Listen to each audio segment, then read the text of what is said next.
অনাথ শিশু বিকাশ মঞ্চ অসমৰ উদ্যোগত নৱবৰ্ষৰ কেলেণ্ডাৰ উন্মোচন লগতে বিশেষ শিশুক সহযোগিতা।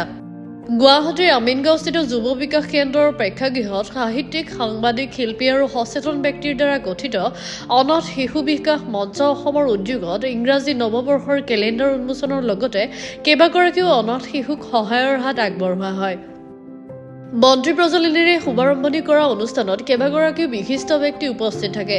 মন্ত্ৰী প্ৰজ্বলনৰ পিছতে নিমন্ত্ৰিত ব্যক্তিসকলক সম্বৰ্ধনা জ্ঞাপন কৰা হয়।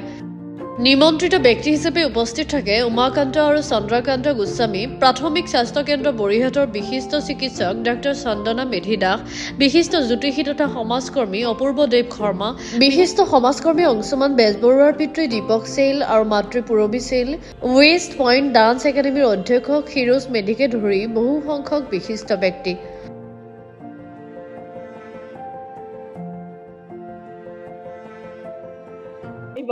সেই কথাটো মানি চলিলে আমি নিশ্চয় কিঞ্চিত কৰি দিলেও ল'ৰা ছোৱালীখিনি বঞ্চিত নহয়। আকৌ ডক্টৰ ভূপেন হাজৰিকাই কৈছিল, মানুহে মানুহৰ বাবে যদিহে অকণো নাভাবে, যদি অকণমান ভাবিব পাৰোঁ আমি, তেনেহ'লে বহুত উপকাৰ হয় তেওঁলোকৰ।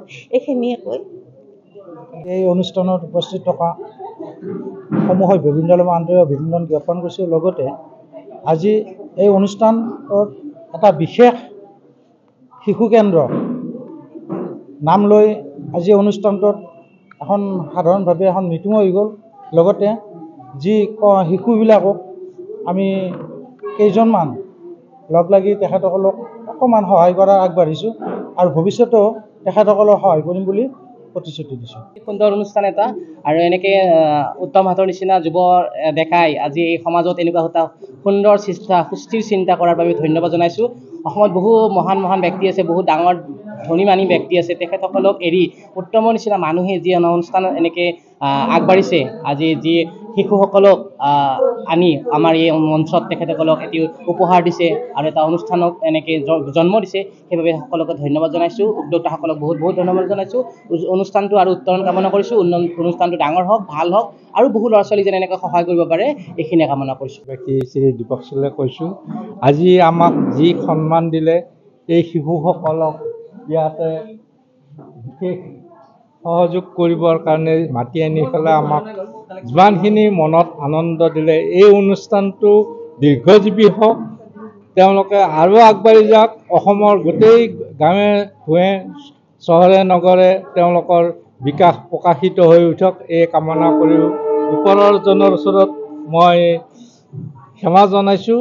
এই অনুষ্ঠান জানো দীৰ্ঘজীৱী হৈ সকলোকে সহায় কৰাৰ কাৰণে আগবাঢ়ি আহে আৰু হৈ থাকে। পোনপ্ৰথমতে এই অনুষ্ঠানটো জড়িত থকা ব্যক্তিসকলক মই শ্ৰদ্ধা জনাইছোঁ। এই অনুষ্ঠানটো সদায় জীয়াই থাকিব আৰু ময়ো তেনেকুৱা সহায় কৰিম বুলি মই আশা কৰিছোঁ আৰু তেনেকুৱা সহায় কৰিছোঁ। অলপ হ'লেও মই সহায় কৰি আহিছোঁ আৰু এই অনুষ্ঠানটো জড়িত থকা সকলোকে মই আছোঁ।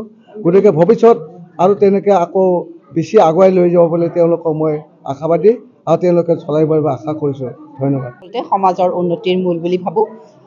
সেই শিশু অভিভাৱক থকা শিশুৱেই হওক বা অভিভাৱক নথকা অনাথ শিশুসকলেই হওক, গতিকে আমি প্ৰতিগৰাকী অভিভাৱক বা সমাজৰ প্ৰতিগৰাকী ব্যক্তিয়ে এই শিশুসকলক প্ৰতিগৰাকী শিশুৰে উত্তৰণ ঘটাবলৈ যিমানখিনি প্ৰচেষ্টা হাতত ল'ব লাগে, সেই প্ৰচেষ্টা হাতত লৈ তেওঁলোকক যাতে আগুৱাই নিব পাৰি, সেই প্ৰচেষ্টা অব্যাহত থাকক আৰু তেনেকুৱা অনুষ্ঠানসমূহ চলাই থকা প্ৰতিগৰাকী